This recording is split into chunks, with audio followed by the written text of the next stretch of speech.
22% ஈரப்பதம் கொண்ட நெல்மணிகளை கொள்முதல் செய்வது குறித்து செங்கல்பட்டில் நெல் கொள்முதல் நிலையங்களிலும் நாமக்கல்லில் செறிவூட்டப்பட்ட அரிசி ஆலையிலும் மத்திய குழுவினர் ஆய்வு மேற்கொண்டனர். டெல்டாவில் நெல்மணிகளை ஆய்வு செய்யாததால் விவசாயிகள் ஏமாற்றம் அடைந்தனர்.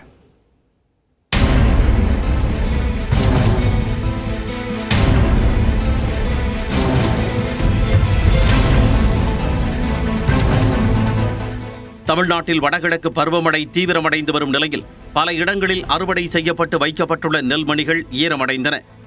அதனால் தங்களிடம் இருந்து கொள்முதல் செய்யப்படும் நெல்லின் ஈரப்பத அளவினை 17% இருந்து 22% அதிகரித்தால் ஈரமான நெல்மணிகளை அரசுக்கு விற்க முடியும் என விவசாயிகள் வேண்டுகோள் வைத்தனர்.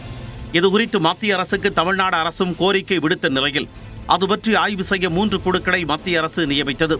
அதில் தஞ்சாவூர் மற்றும் புதுக்கோட்டையில் ஆய்வு செய்ய இருந்த குழுவினரின் பயணத் திட்டம் திடீரென மாற்றம் செய்யப்பட்டது.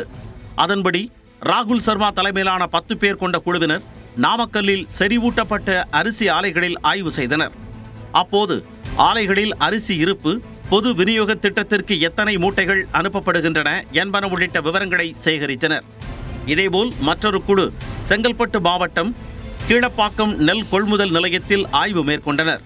இதேபோன்று திறந்தவெளி நெல் சேமிப்பு கிடங்கையும் ஆய்வு செய்த அதிகாரிகள் நெல் மாதிரிகளை சேகரித்தனர். ஈரப்பதம் குறித்தும் ஆய்வு மேற்கொண்டனர். தஞ்சாவூர் மற்றும் புதுக்கோட்டையில் ஆய்வு செய்ய இருந்த குழுவினரின் பயணத் திட்டம் திடீரென மாற்றம் செய்யப்பட்டு நாமக்கல் சென்றதால் தஞ்சை மாவட்ட விவசாயிகள் ஏமாற்றமடைந்தனர்.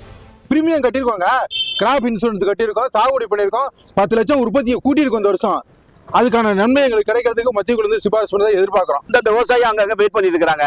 ஆமா, இப்போ திடீர்னு பிரகரமா வேற பக்கம் மாத்தும் போது பார்த்தா டெல்டா மாவட்டத்தை புறக்கணிச்சுட்டு 2 நாள் கழிச்சு நம்ம போனோம்னா இந்த நெல் பூரா காஞ்சி போயிடும். அப்போ இது ஈரப்பதம் நம்ம ஏற்றி கொடுக்கணுங்கிற அவசியம் இல்லை, எல்லாம் நல்லா இருக்கு அப்படின்னு சொல்லி ஒன்றிய அரசு செஞ்சு போடணுங்கிற ஒரு குறுகிய மனப்பான்மையோட சேர்றதுனால இப்போ எங்களுக்கு ஏமாற்று முகமா இருக்குது.